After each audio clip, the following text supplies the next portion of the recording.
the third deciding game of this exciting series. The battleground picked by Team Newmerics. Tomb of the Spider Queen. Here we go.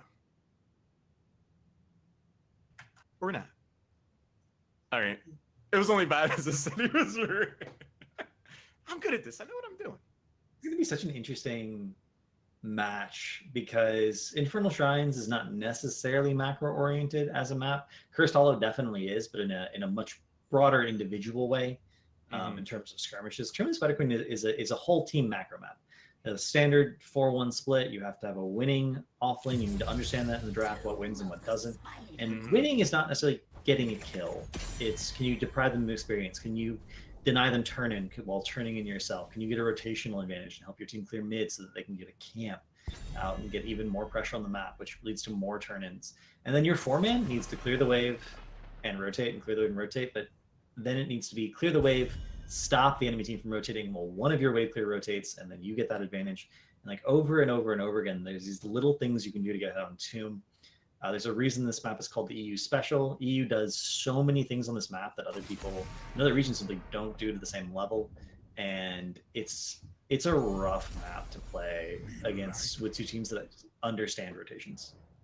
And a team like Team Newmerics, they definitely understand that. Cerebral is a word I would use to describe how they approach competitive Heroes of the Storm. So I don't think they just rolled the dice and landed on Tomb of the Spider Queen on a whim. You win game 2, most teams might want first pick. So they definitely have a strategy in mind here. So do the Necrodancers. They don't waste much time banning Blaze. And Cav, a stat I'd be really curious to see is what Urel's win rate is when she's picked in the 4-5. Like,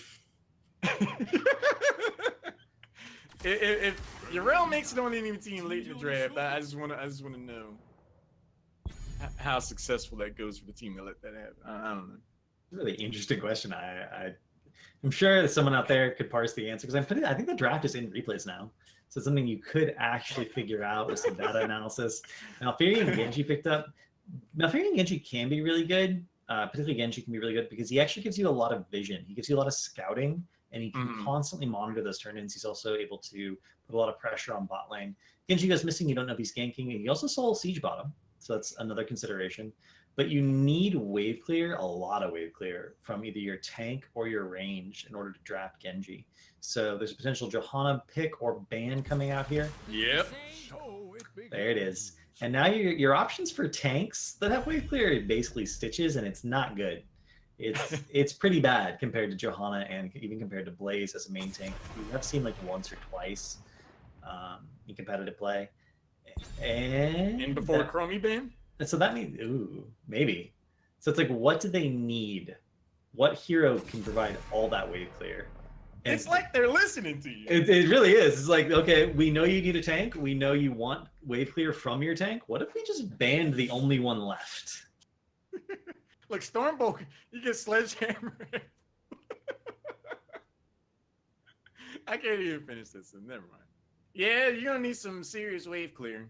Chromie is available, but you got to consider wave clear. Things like Gul'dan come into the conversation. You lose a decisive team fight, and you let a Web Weaver wave show up and make some serious progress. Looking at what we've seen picked and banned, the defense could get pretty tough. I really want to see them pick their offlane here, and I want it to be Leoric, because it's a favorable matchup into the Blaze. Ooh. And if they pick their offlane and their tank here, they can flex their wave clear here to be whatever best suits the comp. Like, there's certain things that Gul'dan's not good into. There's certain things that Janus not good into. They can see the entire comp. Diablo Leoric. Okay.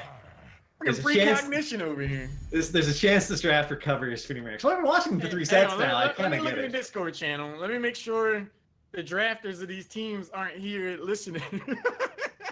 But it makes perfect sense. Entomb, if you're Blaze and you get stuck in an Entomb, what are you gonna do? Jet propulsion into the Leoric, and you're just there. What's Johanna gonna do? You're gonna falling sword out of there? A good Leoric will actually use Wraithwalk once he entombs you, so you can't knock him away. That's a real thing that happens against Stukovs in particular. A few other heroes that have those knockbacks. Blaze has to basically bunker, but Entomb and Bunker had the same cooldown. I think Bunker might actually be longer now, so you're gonna have narrow windows where you can actually make plays if you force out Bunker with Entomb. And then past 13, he lowers your damage while he's ignoring your stun. When you show some low mobility like this, that is one of the counterpoints that you can make. Team Newmerics appears to agree, and they do that in their selections. But we're seeing a further commitment to the wave clear in the form of Gul'dan and the Outlaw physicals. I'm not making any comparisons to Hammer this time. You made a believer out of me.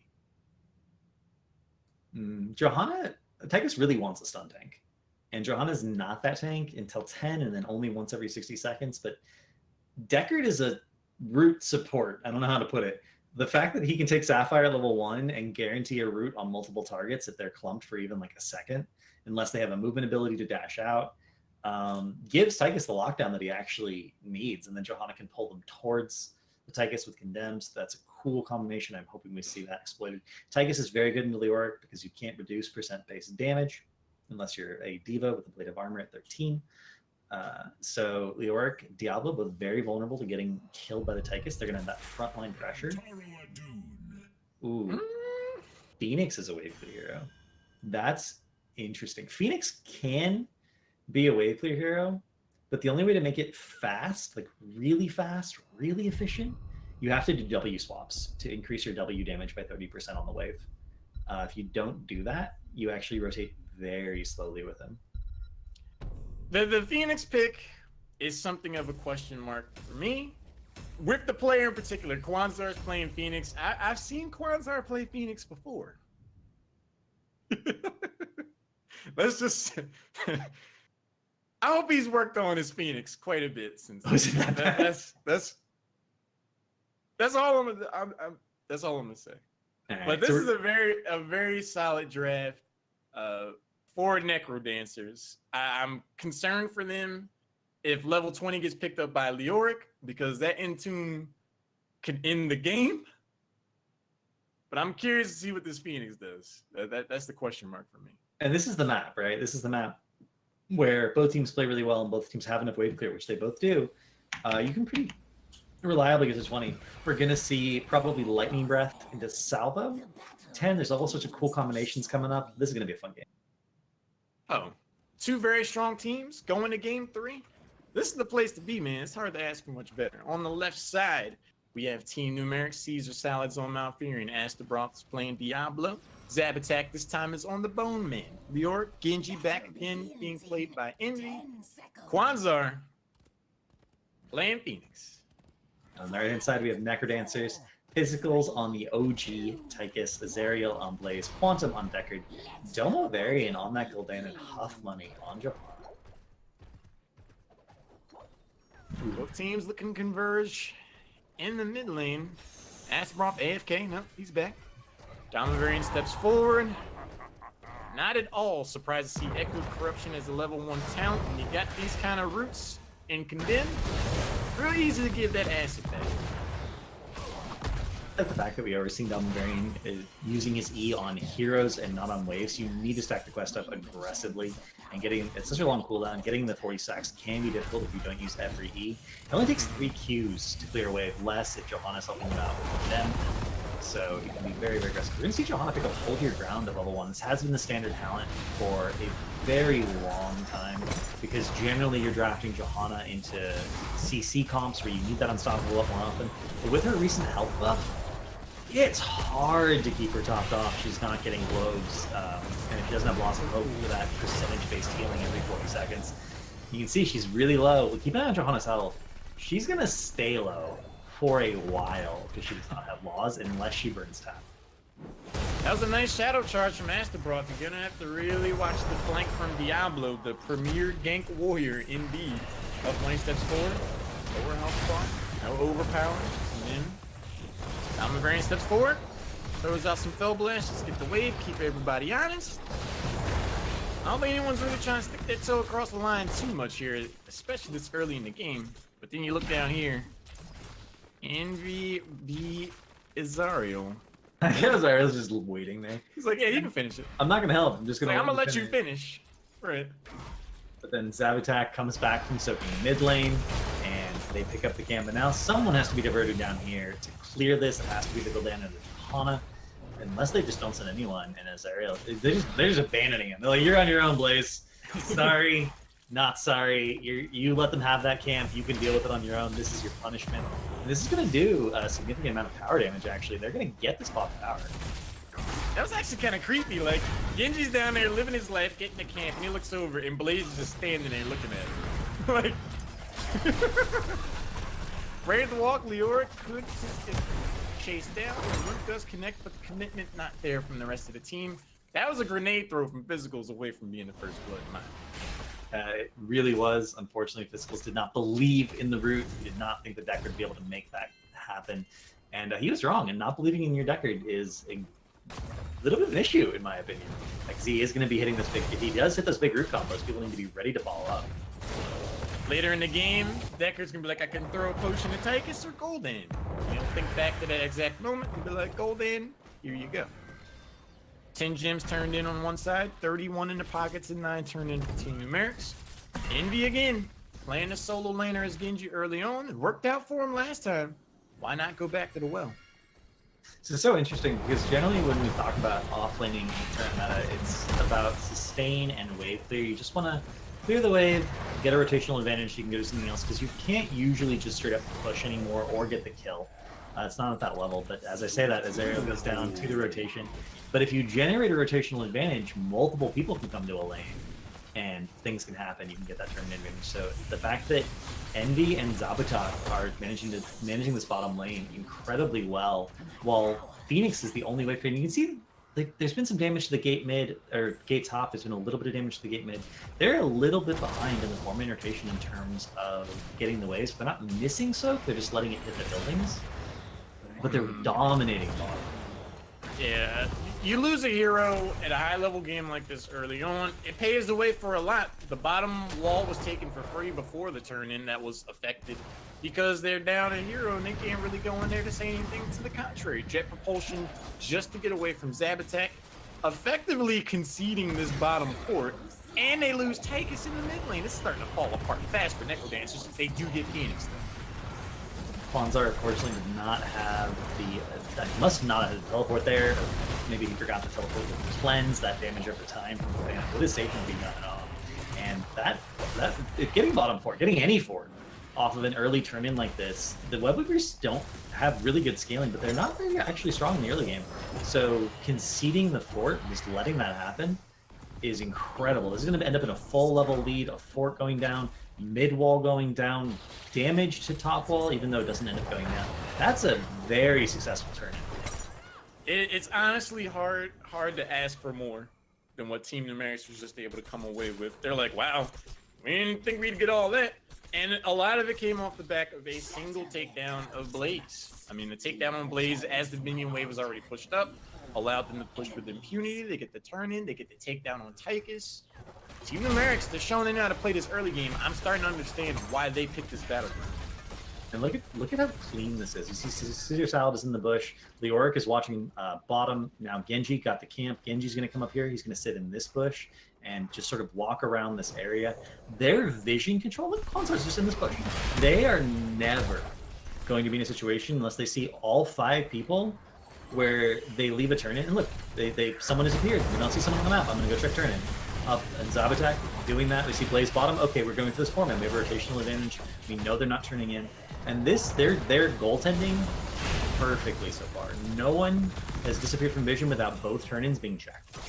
A lot of damage is going to have to go out on the Team Newmerics before we see red web weavers released on the bottom right corner of the screen. And it's going to be even more difficult to come by as level 10 is right around the bend for Team Newmerics, who were very much enjoying an early lead. 38 gems were turned in though. So a takedown, some successful poke, you force someone back to the well. Maybe you can come away with a set of web weavers, but they're gonna have to get aggressive if they want to make that happen. Beautiful drain hope by Leoric, and then instantly into the Wraith Walk to deny the jet propulsion from getting him. And level 10 is just, it's a whisker away at this point. We see Physicals trying to soak that top lane, doing his absolute level best. But 10 is picked up, and before Necrodancers hit 10, Newmerics will have another turn in. It's so interesting because they have so many tools in the form of Johanna's Condemned to follow up with the Decker Cane Root.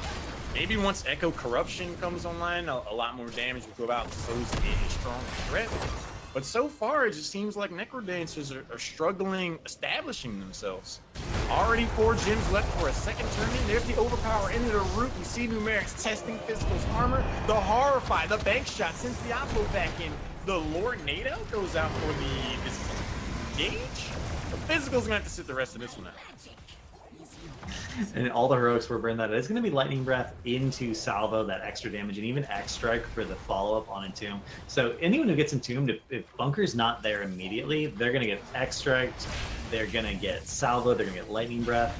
It seems like an overcommitment in a lot of ways to burn that many ults for 1 kill, but you get it. You can put the enemy on the back foot, you can drive them with gems, but look at this. They barely turned that into a small win by getting turn-in the meanwhile. Yeah, that Red Web Weavers, they were able to get the turn in, but it was in loving memory of Physicals because it cost them Takers.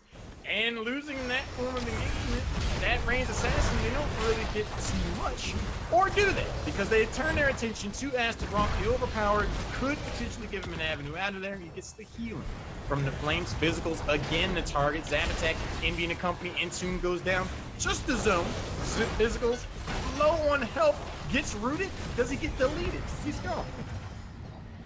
That's unfortunate. And he got deleted with 25 armor. He did go Relentless Soldier level 7. Gul'dan going down as well. This was a little bit of an overcommit by the Necrodancers. They really wanted that mid fort. They wanted that Diablo kill.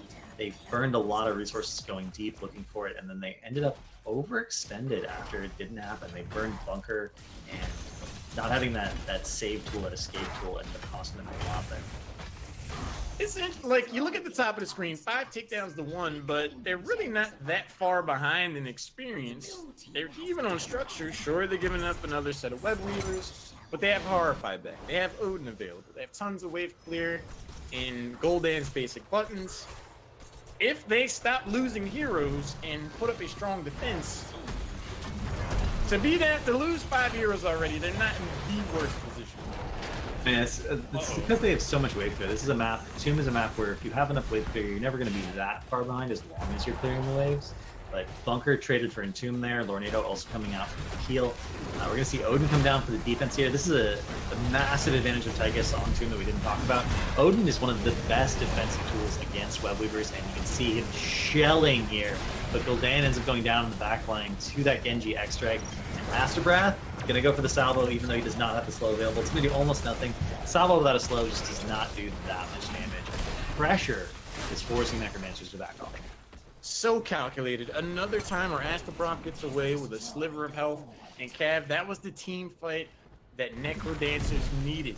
That was an instance where we saw Newmerics go forward on even talent tiers right around the corner of level 13, but they weren't able to capitalize on that and really force back this defense. So we're looking at the bottom keep wall getting taken down. A little bit of health left on this Web Weaver. I don't think they're going to be so cheeky and brazen as to go in and try to make something happen with this keep. But the Lornado with Shock and Amaze, even Bill Paxton and Helen Hunt, that is going to be another takedown. But what is it net? I feel like Kwanzar and Envy have a hit list next to their computer, and all that hit list says is kill Delmavarian. It's like whatever he's on, just kill him. Every time he steps one step too far on that Gul'dan, they just dive him and take him out. And it's ideal. You want to kill the damage at the start of every fight if you can, because it makes winning the rest of the fight so much easier. But the way they're focusing him and the way he's going down so easily is actually very impressive from Newmerics. It shows how clean their coordination is as a team. Huh? They saved the bottom. They're down in experience, but it is on even talent tiers. Red Weavers are going to get turned in. This could be the last big shot that Necrodancers have in making serious inroads to the other side of the map. The middle lane is already heavily pushed thanks to the Bruiser camp. They need to clear this out real quick. Do they? They don't. So that middle Web Weaver is not going to venture too far. Top lane looks to be the priority the way things go. They got to try to get a takedown before 16. Yeah, bottom and mid are going to get 0 value from this tournament. If there's any place where they're going to do anything, it has to be top. They want to get this fort just for the experience. And honestly, they should just let them have it. Like, Newmerics should just, oh, that's, you want this fort? That's fine, that's your fort. We'll get 16 and then we'll fight. We'll take a rain check. If they stay a little bit too long, Astrobreath gets rooted, Nature's Cure does come out. We see the counter engage with the Entomb, but the bunker comes out to save. That's a really good use of cooldown trading. And Odin comes down for the zoning. We're going to see Lightning Breath used, but not with Salvo. A little bit of anti-synergy there. Diablo ends up going down. Not decisive. They should have either waited for 16 or committed to the fight. They did neither. And as a result, Necrodancers has a chance of coming back in this game. This was the first time, or arguably the second time, we've really seen Team Newmerics play things in a pretty cocky fashion. They did not need to go for that engagement. They did not need to put themselves out there. They do. Necrodancers are more than happy to capitalize on that. Go to the top deep wall. There's still some health left on this Web Weaver. If they force back the members of Newmerics, it's not entirely out of the question. Jet Force and goes in, plays, getting some sustained X-Strike for the giggles on the Zab attack. Lower damage thanks to the Zab attack. Another Entomb. Doesn't save, the bunker does not save Second Kane. But how bad is this going to get? The Orc should go down here. He does. Diablo comes back in just in time to do nothing. Gul'dan I take it back. Gul'dan ends up going down. They do save the keep just barely in exchange for that Leoric kill. Bottom has been cleared. Bottom has a massive wave stacked up. That needs to be soaked. That needs to be dealt with. It looks like instead they're going to try to go for the counter. But nope. They chase for so long. They get nothing out of it. Envy does back, and with Genji, he's going to catch some experience next time. They're going to start boss. Structurally, Necrodancers have done a lot to get back into this game. Chip damage on the top keep, chip damage compared to chip damage on the bottom keep. Sure, 9 takedowns before, but as far down in experience as they were, to only be about 20% down a level on even talent tiers, hard to ask for more than that where they were at. Boss is going to be up for debate. There's the overpower, forces out the Iron Skin, Entomb, forces the bunker. Phoenix erased immediately off the crisp engagement to Odin, the rallying cry. They're going in, they're looking to commit. Great strike, lowering the damage. The chase is on. Caesar Salad eats the shoulder charge from Azario in the Twilight Dream. He's the one that silences them. And this time it's Necrodancers going for boss. Their boss is much faster because they have that Gul'dan. You can throw even one out, it's going to do so much damage. He has level 16 now. You can look at that boss damage off of that one. That was not quite. Yeah, and this is the keep they damaged. Oh, but the counter turn in. So this means that they can get the keep here, but they won't be able to end because the Web Weaver is going to be pushing, and they need to go bottom and defend. You can see Zabatak is pushing out that lane as best he can. I actually wish he had stayed and pushed one more wave while it was going on, so that Web Weaver would spawn even closer and actually get that button. Entomb back up, Zabatak going in, spreading the cooties, seeing what he can do. Boss is going to move in. Web Weavers are here. It's going to be a pretty big push to defend. The top Web Weaver actually just melted down pretty quick. There's the root, there's the stun, Lightning Breath, Diablo trying to get value. The health bars are practically not moving in response to that, though. That attack shows up over there. Leoric is going to get blown up. He's a ghost. Phoenix gets taken down. The core's lost its shield cap. I think Necrodancers going down early have done it. They're coming back. Team Newmerics trying to show signs of life. It's just not going to be enough. Caesar Salad off on the right with the tranquility on absolutely no one. Phoenix demonstrating one of his best defensive tools on core camps like that is the moment you step into the well, your shield regens to full instantly. But all those advantages going for them on the defense there, and it wasn't enough. Necrodancers were tired of that game. They just wanted it to end. And so they said, we're going core, guys. No matter what happens, we're going core. Gul'dan's siege damage, Gul'dan's E on the cores did so much work at the very end there. And they got all those kills, and that was enough. I hate to say it, man. I mean, Kwanzar's Phoenix was good. It did the most hero damage. It just seems like Phoenix was caught out front quite a bit. Has the same amount of deaths as Diablo, but I mean, that's saying something. That means Phoenix is up there to be reached. And it's not like there's necessarily a ton of dive on the side of Necrodancers comp. If somehow as a team they're able to keep Phoenix alive longer and get some more value out of that pick, I think they would have done better. But like you said, much how Newmerics were going after Damavarian, the key to success for the Necrodancers seemed to be take Phoenix off the board. And it's amazing to me that that game was as even as it was, considering the wave clear differential. And Necrodancers stayed in the game when they were behind because of their wave clear. It's such a wave clear intensive map. But at some point, you have to turn that wave clear into turn-ins, into lane push, into a one team fight. And the only team fights early on that they won were essentially the ones that Newmerics shouldn't have engaged in. But then at the very end, like, that was enough to turn it around. That small mistake by Newmerics fighting just a hair's breadth from 16 over a fort that was guaranteed to die. That was all the mistake Necrodancers needed. And again, that's the level of these teams. It only takes one mistake, and the game's completely turned around. Necrodancers is showing themselves to be one of those teams where down, but not out. A lesser team, like, we fell too far behind. They would get tilted. They would start to fall apart. No, they maintain their composure. They find opportunities where they're given to them, and then they capitalize, and it allows them to rally back and take down a very strong team in the form of Team Newmerics. But those are two teams that are going to clash together again. But with the way they played, there's no other outcome that those teams are going to be playing again. But it looks like we'll be continuing to follow Newmerics as they take on Trademark Gaming. And looking at the bracket, Trademark Gaming has had an interesting night. They had to beat, they got a pass in game one, they got a bye, but then they beat Get Stuffed 2-0, and they beat Glow Gang 2-1. Glow Gang. So that's Glogan's team that he made for the this HGC Open this go around. It's going to be Necrodancers versus Trademark Gaming. That must have been a fun series to watch. I really wish we could have casted that one too, but unfortunately, it's just so many every Monday. They can't cast them all. That's what's so cool about this part of the Open Division. Like, there are so many compelling teams. Glogan, great player. I remember scouting him out back during when we were casting Chair League. Before he really got into competitive, I was like, dude, this guy, like, his specialist play, you should watch out for this guy. And he's really starting to come together. I'm glad to see him. Domavarian's team, we just saw Necrodancers move on, Team Newmerics.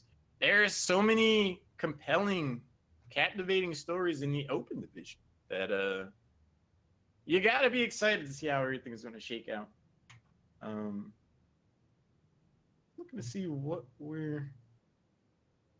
I think we're getting the next series ready, but I guess we can take a break before we get jumped into that. And we are going to continue to follow Newmerics for Newmerics versus Trademark Gaming. I think that's the last series of the evening.